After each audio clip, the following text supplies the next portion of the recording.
কি করে ওদেরকে জামিন করলো, কে করলো? আমার ছেলের পুরো খোঁজ হলো না, কিন্তু আসামিকে ছাড়ে দিয়েছে। 31শে ডিসেম্বরের রাতে বন্ধুদের সাথে বেরিয়ে রহস্যজনকভাবে নিখোঁজ ফুলবাড়ির এক যুবক। 3 দিন কেটে গেলেও মেলেনি কোনো খোঁজ। ঘটনায় পুলিশের বিরুদ্ধে ক্ষোভ উগরে নিউ জলপাইগুড়ি থানায় বিক্ষোভ দেখালো নিখোঁজ যুবকের পরিবার ও স্থানীয়রা।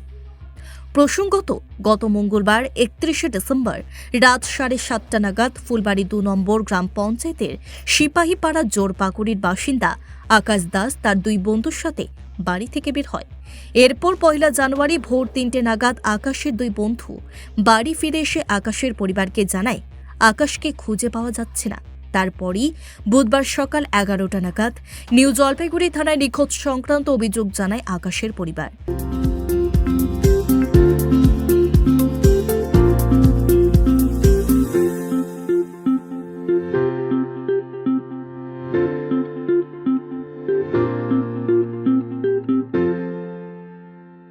For queries, call +91 9733 99970.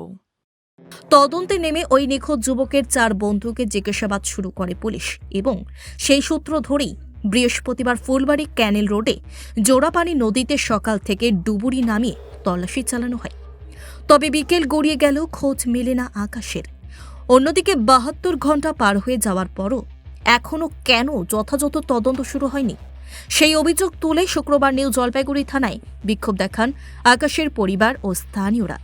অপরদিকে থানায় আইসি সোনম লামা দ্রুততার সাথে নিখোঁজ যুবকের তদন্তের আশ্বাস দিয়েছেন।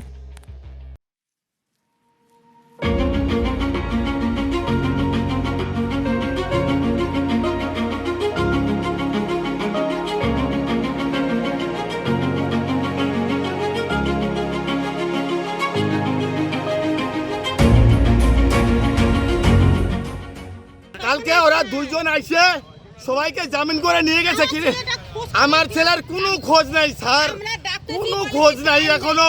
খালি বলতেছে দেখতেছি দেখতেছি দেখতেছি। 4 জনকে অ্যারেস্ট করছিল বলে এখন কি দেখছেন? এখন একজনও নাই। আমার ছেলেকে না দিয়ে ওরা জামিন কিভাবে দিল?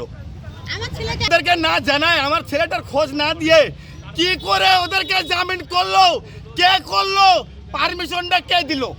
কতদিন হয়ে গেল যে ছেলেকে পাচ্ছেন না? 4 দিন স্যার, 4 দিন।